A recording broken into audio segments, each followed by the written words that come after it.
আমার এই নীলনদ ইন্টারন্যাশনাল ট্রাভেলসে প্রায় 100 মাদ্রাসার ছেলেকে আমি চাকরি দেবো। 100, পুরো কাজ প্রসেস চলছে। যারা জেনারেল লোক, কিছু জানে না বোঝে না, এরাই মোয়াল্লিম হচ্ছে, যার কোনো গাইড নেই, সিস্টেম নেই, কোনো একটা সবই ধোঁয়াশা। টিকিটের দাম কত, ধোঁয়াশা। ফ্লাইটের পুরো ধোঁয়াশা। ভিসার দাম কত, ধোঁয়াশা। আপনি নির্দিষ্ট একটা রেটও আপনি পাবেন না। একজনের কাছে যাবেন আর এক রেট, আর এক জায়গায় যাবেন আর এক রেট, নানান সমস্যা। কিন্তু এত একটা পবিত্র জায়গা, পবিত্র রাস্তা এমন কেন হয়, এটা আমার প্রথম ব্রেনে আসলো। তারপরে চিন্তা করলাম, যারা ব্লগার হয়, ইংল্যান্ডে যাচ্ছে ভিডিও করছে, অস্ট্রেলিয়ায় যাচ্ছে, একা চলে যাচ্ছে, মক্কা মদিনায় কেন গ্রুপে যেতে হবে? আমার যদি একা মন চায়, আমি একবার গিয়েছি, রাস্তা চিনি, আবার কেন মোয়াল্লিম ধরতে হবে? আলহামদুলিল্লাহ, নীলনদই মনে হয় প্রথম কোন বাংলা ট্রাভেলস। আপনি একা যদি মক্কা মদিনায় যেতে চান, ভিসা কেউ না দিলে নীলনদ দিচ্ছে। আপনি নিজে ভিসা নিয়ে আপনি নিজে যেতে পারেন, অল্প টাকা, ইচ্ছা মতন। আপনার 2 টাকা আছে, 2 টাকার হোটেল নেবেন। যার 2 কোটি টাকা আছে, সে 2 কোটি টাকার হোটেল নেবে। এই বাংলায় প্রথম। আমি যখন মক্কায় এটা দিয়েছি, বলছে যদি না আসে তোমাকে কিন্তু জেল দেবো। আমি বললাম পূর্ণাঙ্গ দায়িত্ব আমি নিলাম। আমার থেকে যারা লোক যাবে, কেউ থাকবে না মক্কা মদিনায়, এই গ্যারান্টি আমি নিচ্ছি। কুল সিরু ফিল আরদ ফানজুরু কাইফা কানা আকিবাতুল মুকাদ্দিবিন। অবশ্যই সফর করতে হবে।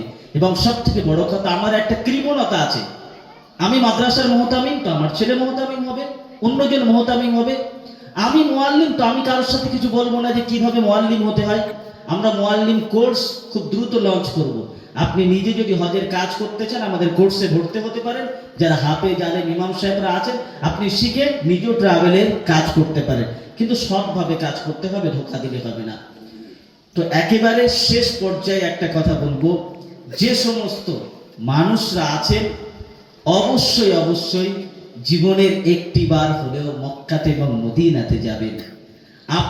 আমার হাতে যদি লেখা হয় পানি, আমার হাত কি ভিজে যাবে? ভিজবে না। যে কাবার দিকে ফিরে আপনি নামাজ পড়েন, যে ঘরের জন্য আপনি বারবার শুনেছেন, ফটোতে দেখেছেন, কেতাবে পড়েছেন, সামনাসামনি যখন দেখবেন, মনে হবে কাবা যেন জীবন্ত। তারপরে মদিনাতে আমার আপনার জীবনের সব থেকে প্রিয় যদি কোনো ব্যক্তি থাকে, আমার মা নয়, আমার বাপ নয়, আমার ভাই বোন কেউ নয়। ইয়াউমা ইয়াফিরুল মারউ মিন আখি ওয়া উম্মিহি ওয়া আবিহি ওয়া সাহিবাতিহি ওয়া বানি লিকুল্লি ইমরিইম মিনহুম ইয়াউমা ইযিন শাআনুন ইউগনি। অবশ্যই সেদিন কিয়ামতের দিন পুরো বিভীষিকাময় অবস্থায় যে যার মতো হবে, কিন্তু আমার আপনার প্রিয় সেই দিন একজন হবে। সেটা কে? খোদ মুহাম্মদ সাল্লাল্লাহু আলাইহি ওয়াসাল্লাম। মসজিদে নববীতে একটা মেম্বার আছে, যে মেম্বারে আজ পর্যন্ত কেউ দাঁড়ায় না, যে জায়গায় খোদ মুহাম্মদ সাল্লাল্লাহু আলাইহি ওয়াসাল্লাম দাঁড়িয়ে ইমামতি করতেন, সেখানে গিয়ে 2 রাকাত নামাজ পড়া, সেটা সৌভাগ্য না দুর্ভাগ্যের বিষয়?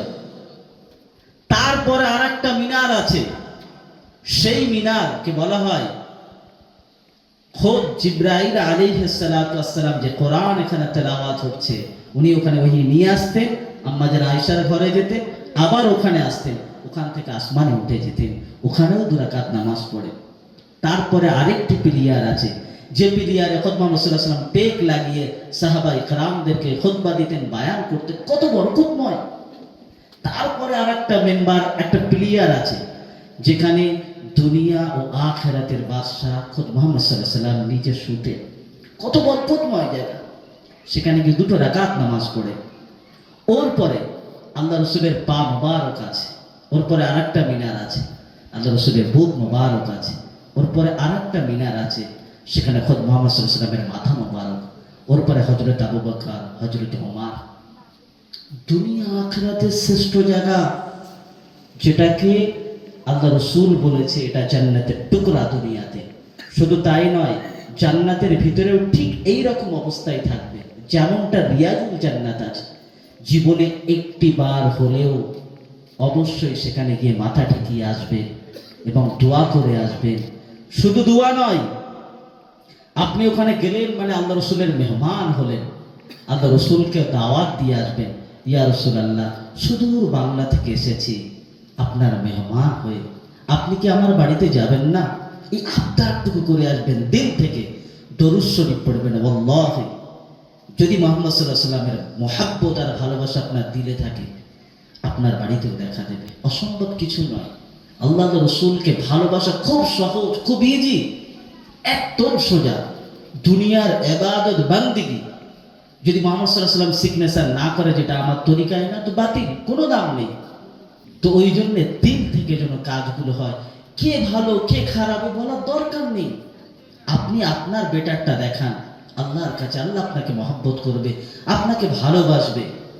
তো এতটুকু মেসেজ, একেবারে শেষ কথা, জীবনে একটিবার হলেও নিজের চোখে দেখবেন তায়েফ, নিজের চোখে দেখবেন জান্নাতুল বাকি, নিজের চোখে দেখবেন রিয়াজুল জান্নাত, নিজের চোখে দেখবেন সেই আল্লাহর ঘর যিনি দুনিয়া আখিরাতের বাদশা, যিনি আমাদের রহমানুর রহিম, তার ঘর কাবা বাইতুল্লাহ একবার দেখবেন, নিজের চোখে দেখবেন 10,000 সাহাবায়ে কেরাম বাশারাত প্রাপ্ত কিয়ামতের দিন উঠবে, জান্নাতুল বাকি দেখবেন।